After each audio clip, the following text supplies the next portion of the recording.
So first of all, thank you very much. Generally, there's a Messiah in Klal Yisrael that Hatzoloh members are ADHD on steroids. In fact, such a Messiah. In fact, everybody knows that it's Yom Kippur, Rosh Hashanah. The Rav is in the middle of giving his sermon that he prepared for it a whole year. The Olam is about to cry, and the Hatzoloh guys, right at that moment, make sure to get up, have a good day. This is the legal revenge against years and years and years of listening to boring speeches, and boring sermons, and boring presentations. You're not limited by it anymore. Right.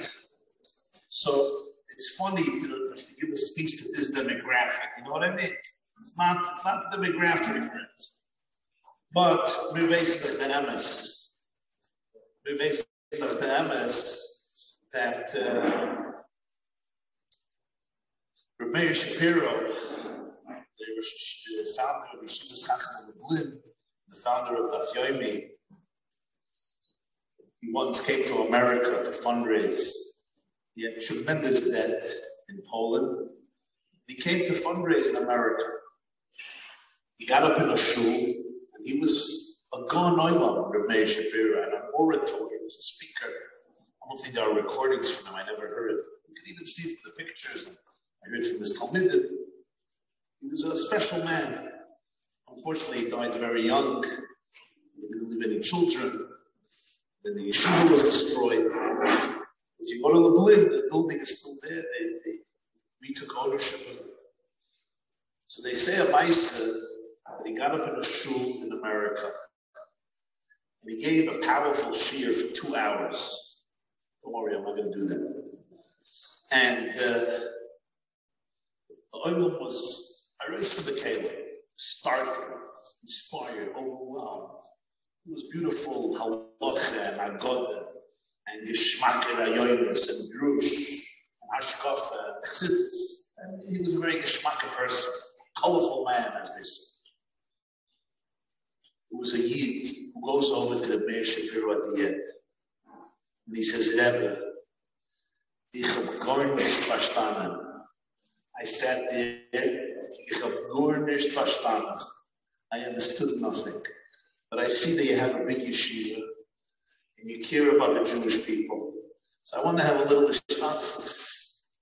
So here's a check. And he gave the Mayor Shapiro a nice check. The mayor looks at him and says, Rabbi, du bist der Einzige, was verstanden. You're the only one who understood the sheet. So sometimes you look at a yeshiva in a classroom. There's that boy who couldn't sit straight for 5 minutes, gets thrown out of every conceivable yeshiva, the sister, high school, and so forth. Then you see 20 years down the line, as that is the insecure of Verstanden. He's the only one who understood. That's why I say, I'm speaking tonight to a group, some of Verstanden. I don't know how long you sat by Shiurim. I don't know how long you sat by Medrash. I don't know how long you like to sit by sermons. But I know that I'm standing in front of a group of Verstanden. So, I thank you for the privilege and the schuz. The Chidush Harim writes, the Genin Rebbe writes, first Genin Rebbe.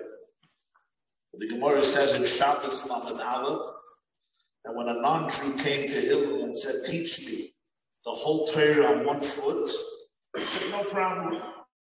The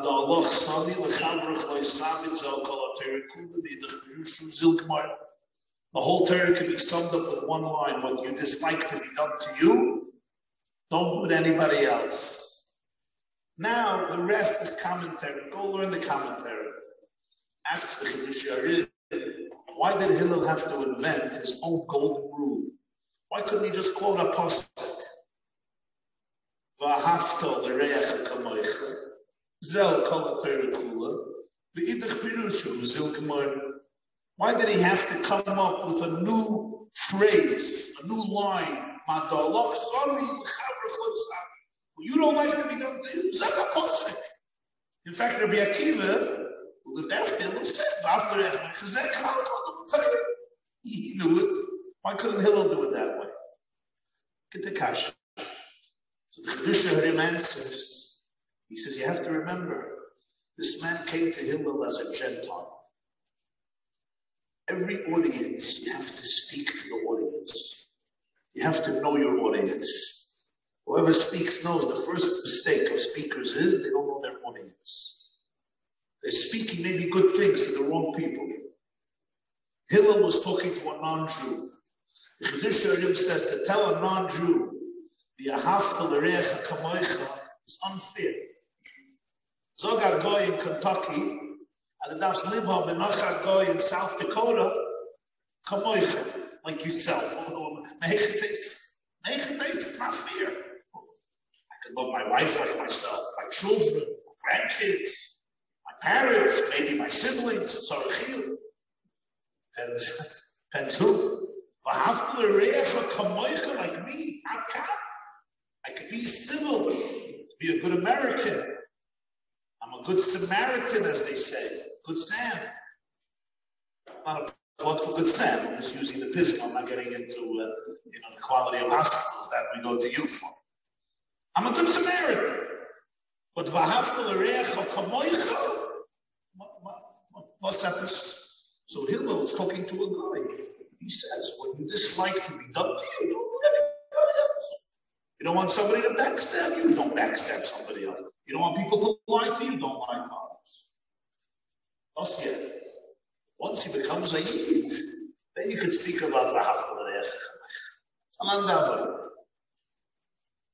What we see day and night in your work is not what you dislike to do to others, don't do to you.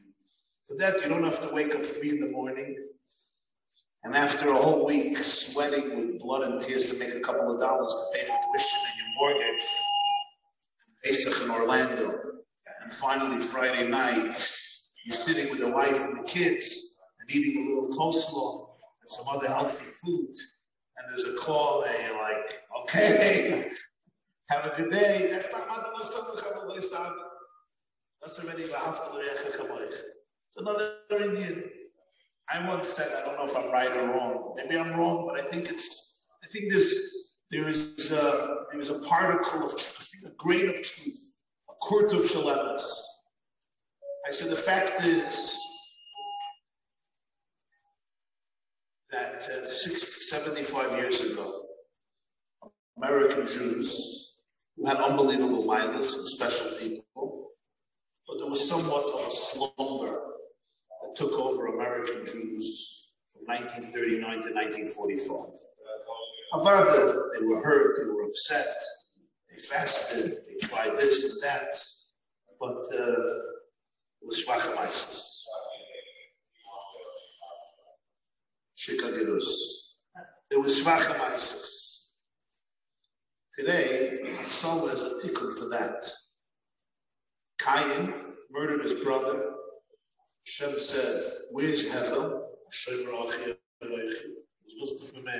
I have to take care of my brother. He's a big boy, Hevel. Yosef, Malach says, what are you searching for? It was Cain said, my brother. Cain says, I'm searching for my brother. The Zviller Rebbe, Reb Shlemke Zviller, he had a son, Reb Gedalia Moshe, Goldman. The last name is Goldman. Gedalia Moshe from Zvil. Zvil is in Ukraine. He was arrested by the communists in the 1920s. He was sent to Siberia, to the Gulag, for 7 years. He became the Zviller Rebbe after Reb Shlemke, passed away shortly after. So, after 7 years, he's called one Shabbos by the Nachalnik, by the warden of the Gulag. And he says, your good day has come. You're free. Sign these papers, and you go. Shabbos. So he right away thinks about his Pikuach Nefesh. Stay in Siberia. Most people didn't survive. It's life and death. A lot of sins. On the other hand, he thought, I'm not an old man. I'm not weak. I'm not sick. I lived 7 years. It's a mamash b'koch nefesh. Back and forth, back and forth. He tells the Hatzoloh, I'm sorry, it's Shabbos. Can I sign tomorrow? He says, you're crazy. You're refusing an order. You don't sign today. I don't know when you'll go out free. He says, we're not allowed to sign on Sabbath. It is Sabbath. It's a Russian Sabbath. I'm a Jew. I'm sorry, I can't sign. The man was furious. There was another person who was also set free that day, a Jew, a secular Jew, like most Russian Jews at the time, or a big amount. And he says, sign and you can go free. Now, this Jew was a secular Jew, but he just saw the Mesiras Nefesh of this Vilna Rebbe for Shabbos. So the Mishke passed, like you see somebody's commitment to Yiddishkeit before they had a Yiddish heart. He would have signed in a minute. Not in Siberia, but he saw that this Vilna Rebbe was ready to stay in Siberia, not to sign on Shabbos. He didn't feel good about that he would sign. So he tells the guy, he tells the Nachalnik, I also can't sign. I'm a Jew, and it's Shabbos, and the creator of the world said, we're not allowed to write on Shabbos, I can't sign. So this Vilna Rebbe looks at this man, and he looks at the warden, and he says, give me the pen, I'll sign for it. He says, for me, it's not an issue of life and death. I could be here. This Jew is older, he's weaker. For him, it's an issue of life and death. I'll sign for it. You, for yourself, just for me, I can stay. He can't. For him, I'm obligated to sign on Shabbos. This communist looks at them and he says, you know what? I'll sign for both of them. He took the pen, he signed for both of them. They both went free. There's a difference between and we have to read Kamoich. It's a different experience. The Baruch of Mezhebush was a sharp Jew. He was a Yid who came in from Mincha to Shul. He starts embarrassing him loud. He starts saying, you're at this, you're at that. He wasn't embarrassing. After Mincha, one of his Chassidim, his Meshamshim, says, Rebbe, why do you embarrass a Jew in public? It's true what I said. What about in public? So he says, I came into Mincha, I saw him, and I realized on his face that he's not going to survive. He's supposed to die. It was a gzar that his time is up. And I'm thinking, how can I save this Jew's life? I remember the Gemara says, when you embarrass somebody, it's like killing them. Right? The redness goes away, the blood gets drained, and they become white, pale, like a ghost. It's death. So I said, you know what, I'll kill him right here, and he'll survive. And that's what I did. I embarrassed him. I killed him, so he'll survive. So he said, Rebbe,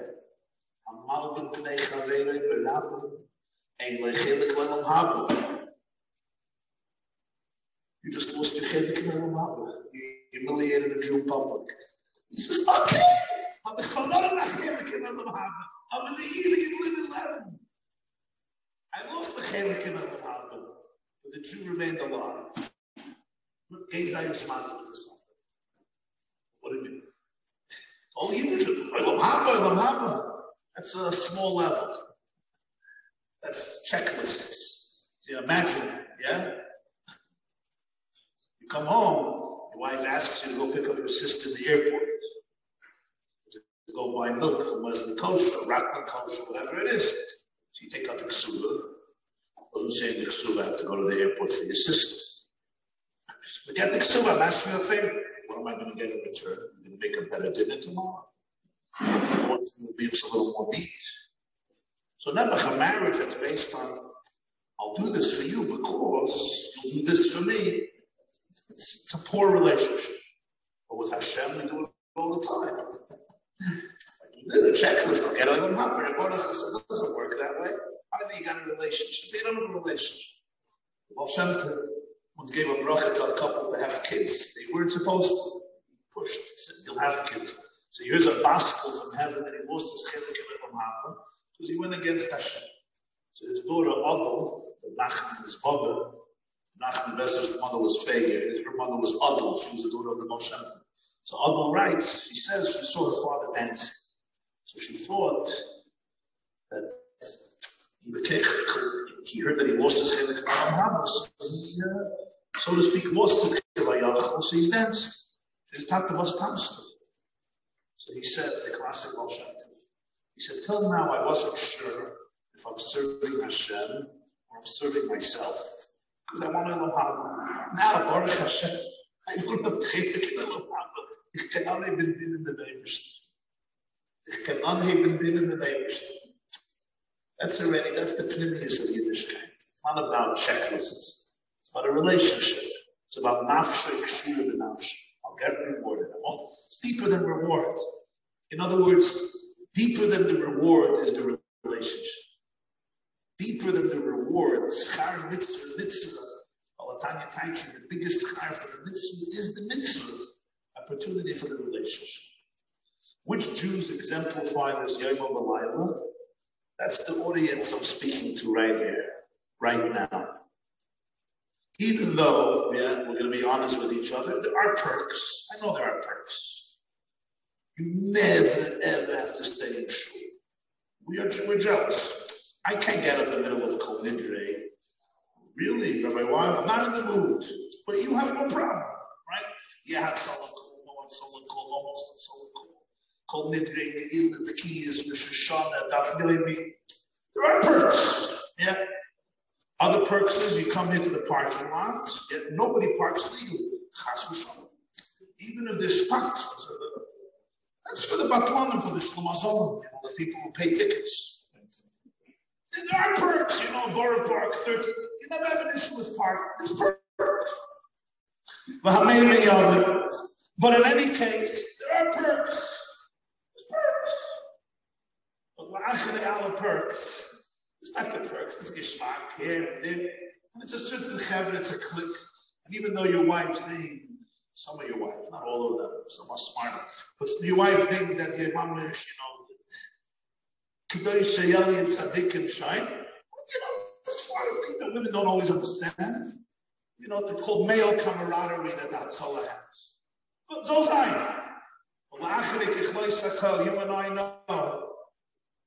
In the middle of that Pesach Seder, or the middle of that Friday night meal, for 11 o'clock in the morning, or 2 o'clock in the morning, what's burning in your hearts is Nish Gan Eden, Nish Olam Haba, another thank you, Nish Kitzchai. But v'nafshei kshira b'nafshei. Jews love other Jews because we're all part of one truth, one essence. Every shom is a chelik elikam in al mamash. All Jews are one. Just like you would save your child, you'd save your sister, you'd save your daughter, you'd save your wife. You go and you hear a call, and there's no, Jews are divided people. Everyone has their shittus. Hatzoloh from the few things where you're colorblind. When you get a call, you don't say, I have to handle the chadaydi. What type of chadaydi thinking does he do? Yeah? What do they serve Shalosh Shudas in that shul? What do they serve for the kiddush? Yeah? What does he believe about this? What does he believe about that? It exists. You want to get your daughter into seminary? You want to get your kid into school? They'll do Sheva Chikidis with Sheva Drishas to find out the philosophy of your family all the way back to Amdam. They go today 2,000-3,000 years. They test your genes to find out whatever there is this. Imagine Hatzoloh would say, Hatzoloh, wait. Let me hear the matzav. You belong to this, sure you belong to this. Doesn't work that way. What happens? The etzem comes out. It transcends division. And that's why you're the heroes of the Jewish people. You may not hear it enough, but on behalf of all of us, and there's no family that doesn't benefit from Hatzoloh. I wish I could say there is a family that doesn't benefit from Hatzoloh, but the fact of life is every single home, every single family, especially in the last year I described to you, has been saved, rescued, helped in one form or another. So for this, it's not that you do it for it, but there's the eternal hakaras hatoiv and gratefulness that I bring, not as an individual. also as an individual. I also call Hatzoloh. And I also have to say that there's a dignity that Hatzoloh does it with. It was a very touching experience. I was thinking about it. You know, you could do somebody a favor. But while you're doing them a favor, I'm saving your life. I can do whatever I want. It takes an edelkeit to say, yeah, I may be saving your life, but you're a person. You don't lose your dignity just because I'm saving your life. Not everybody has that attitude. You know, we have seen different situations. I'm saving your life. You know, you ever see firemen come into a house, right? Yeah. You don't exist anymore. I'm saving your life. It's just convention. You don't have a house. It's a mitzvah numbers to destroy. Okay, the windows you have to destroy for obvious reasons. But there's mahadim and a mahadim. You know, destroy everything. You know, there's a geschmack. Right? Say about Pinchas. He took a spear in his hand. Of course, where should he take a spear? In his foot? You take a spear, where should you put it? In his elbow? Where should you put it in his head? In his nose? That's where you take a spear. Beyond it. Get the kasha, right? Huh? I get the kasha, yeah? Beyond it. Chapters like this. These people, in the morning when they leave their house, they make sure to have a spear in their pocket. They have a roimach prepared. Now you have to figure out who to use it against. So at some point after Shachris, there'll be somebody who's going to make a comment, usually the Chazan, or somebody else, the Gabbai, the Shamer, somebody came in, the Meshulach.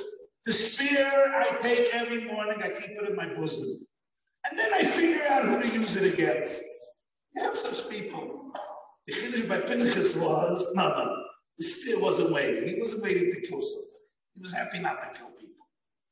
But he went with his hand and he took a roimach because the moment called for it. So in situations of crisis, you see the inner quality of people. You see their edelkeit, because that's what people have this truth. You see a different type of quality of people. So besides saving of lives, besides that solace nefashos, is the sensitivity, the dignity, the kavod habriyos for men, especially for women, for young people, especially for old people, and for all demographics.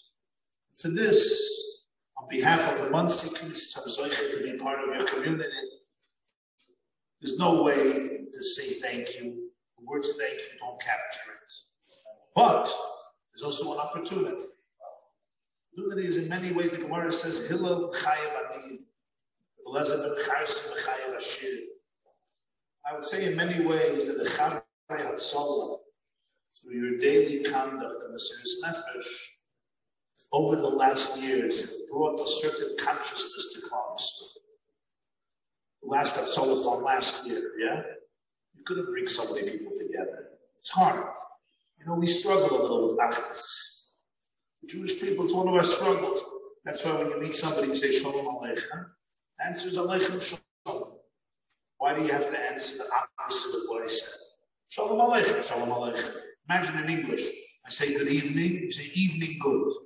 How are you? You are how? What's up? Up what's? Shugas, that's crazy. In Hebrew, Shalom Aleichem, Aleichem Shalom. The pshat is that when two Jews meet, even before they get into a conversation, they have to get into an argument. That's the Yisoid is Ramud HaChafetz. The erste Sache darf sich denken. Shalom Aleichem, it's Aleichem Shalom. Once we establish that we have a machlekes, now we can have a conversation, hopefully peaceful. But that's true about a lot of things, and we have to work on it. One thing that unites, you see, and it brings out the achos, because there's no money going to overhead, and people here and there, people feel the sincerity, they feel the serious nefesh, they see the results, and therefore it triggers a softness and a pleasantness and a love in the psyche of every normal person, every functional individual, every healthy person. And not only for selfless reasons, because everybody knows Everybody knows a brother, a sister, a cousin, an uncle, an aunt, a father, a sibling, a child, who at a critical moment turned to Hatzoloh. And for this, Klal Yisrael B'chlal, and our community B'frat, ought every moment to say thank you. Thank you for your blood, your sweat, your tears, your love, your dedication, your commitment, your good humor, your good spirit, your positive attitudes, and the spouses that you married who are the wind beneath your wings and still did not divorce you. And not only that, sometimes even give you a one Kabbalah's fun. I don't know. Every will always give you a one Kabbalah's fun, and that would already be you might say Mashiach Mamash. Come on. But the wind beneath your wings, because of course if your wife would be miserable, really miserable, you would have to make an important choice and probably would know your priority. And your children who share their fathers with the world. How much therapy they're going to need. Talk to my kids. But the bottom line is that the word thank you is not enough. Because of this, I want you to understand this. You guys are not fundraisers by nature. You're not. It's not your thing. But you have to understand that Hatzoloh is a cause that people like giving to. There's no politics, at least that I know about. I told you I use humor in my speeches. You don't realize. Okay? Let's put it this way. The cause transcends politics. Okay? The cause transcends politics. Okay? It's something that affects everybody. It's something that helps everybody. It's something that's not limited to demographics, not limited to a nusach, to a shita, to a style, to a kehillah, to this, to that. It's a dover hama'achid, every single Jew. And every oifer. I don't have to explain this to you. So therefore I hope that each and every one of you and us will seize the opportunity this week. You're not raising money for yourself. You're not raising money to buy fish for Shabbos. Not that there's anything wrong for you to raise money to buy fish for Shabbos. But everybody knows, if I turn to a Yid and I say, listen, I'm raising money for Ploini Almighty needs for Shabbos, it's a different attitude than when it comes for sich. So it doesn't have to be any bush, any shame to reach out to acquaintances, friends, WhatsApp lists, groups, family, not family, wealthier people, simpler people, people with great means, people with simple means, people with not many means, even $18 and $6, as we know, is also good. And to say, this is what we do, Yom HaLayla, this is the time of the year, we need you to show a little appreciation, so that lives can continue to be saved, because nobody has to explain what it means to save a life. By us, it means saving the whole universe. These are the mission in Sanhedrin. I'll conclude with a word for the Sam Sefer. Beautiful words for the Sam Sefer. Sam Sefer writes, I think in Parshas Kisisa, he says, "V'shomru b'nei Yisrael, lasses is HaShabbos." Everybody knows. We say it Friday night, say it Shabbos day. Beini u'beinechem oisi li'olam. This is a sign between you and me. It's like you tell somebody, that's where it comes from. Beini u'bein b'nei Yisrael oisi li'olam. Beini u'beinechem k'sheshes hamamas. He says, what's this beini u'beinechem? The only time in the Torah God says, it's beini u'beinechem. It's only between me and you. The vision, the Imre Chaim, the vision, it's Yisayam Aleinu. He davened, I believe, Nusachari. Nusachari, you don't say Yishamru Friday night. Like you go on the drug because you don't make a hefsek. So when he used to say it, once asked, how do you say it? He says, we can have and the Amish to Zag, between you and me, I cannot say it. What was Muslim? I know it's not the Muslim. But I cannot say. So he says, what's that? He says, you see, the greatest thing that you'll see is the creation of the world. It's nothing like the creation of the world. I mean, just if you study one leaf, it already proves the creator. Just study one tree, one worm, it already proves the creator. One cell, one cell from 80 trillion cells, you can see the Rebbeinu Shalom. One atom, one molecule, one electron. It's just incredible. Incredible. Comes the Gemara in Ksubas and says that Gadol, the Beis HaMikdash, is greater than Bria Shemayim V'Aretz. Bria Shemayim V'Aretz, it says Hashem did with one hand. The Beis HaMikdash is Mikdash Adna Koinenu Yodecha. Ksubas Dafei with two hands. The Mishkan, the Beis HaMikdash, is greater than the Bria Shemayim. Okay, Kaval. Then comes Shabbos. Shabbos is greater than the Beis HaMikdash, than the Mishkan. He said, build a Mishkan, but not Shabbos. Shabbos is an override of the Mishkan. So Shabbos is bigger than the Mishkan and bigger than Bria Shemayim. So it's like the ultimate. That is one thing that overrides Shabbos. And that is, Jewish life is in danger. Do all the Chilul Shabbos, mitzvah the Gadol, the Mechal Shabbos, to save another Jew. He says, Bria Shemayim is the biggest thing. Mishkan overrides Bria Shemayim. Shabbos overrides the Mishkan. Jewish life is higher than everything. Zok Techsav Sofer, that's Shema Yisrael. Shema Yisrael. Shema is Shir, is Shabbos. Mem is Mishkan. Ayin is Olam. Biggest thing, Shabbos, Mishkan, and the whole world. But it all doesn't come close to Yisrael. Achlis Chamaltz is Yisrael. That goal trumps everything else. Because Yisrael, the Kutshabrichu, is Kul Echad. Hashem Elokeinu, Hashem Echad. So it trumps everything. So therefore, subconsciously, consciously, everybody has a soft spot for this cause. This is the week to seize the opportunity, even if you're a little bashful, and even those of you who don't like, it's not my thing. I work for a living. I'm not a fundraiser. I'm not a this. Remember, you're not fundraising here for your own personal yacht or private airplane, right? Or to build your future estate. It should be B'Shotay L'Matzlach. That's not what you're doing. You're sending out a message. This is what we need. Everyone is mechuyev to be zechnestat. This is Pikuach Nefesh Hatzoloh Nefashos Mamish. People will feel privileged. I'm telling you, if I would get such a note, people feel privileged. It's an invitation from a Chaver Hatzoloh who's on active duty, front lines. You're not sitting over there in your hammock and talking about Hatzoloh in abstract. People would feel privileged. If everybody does their little part, it can make a huge difference. And as we said, if it even helps and hastens the recovery and the saving of one life, it's already Hechel Shabbos, Hechel Mishkan, Hechel the ganze Welt. It's Olam Molei Mamish, Chazak, Chazak, for this Chazek. Thank you very, very much.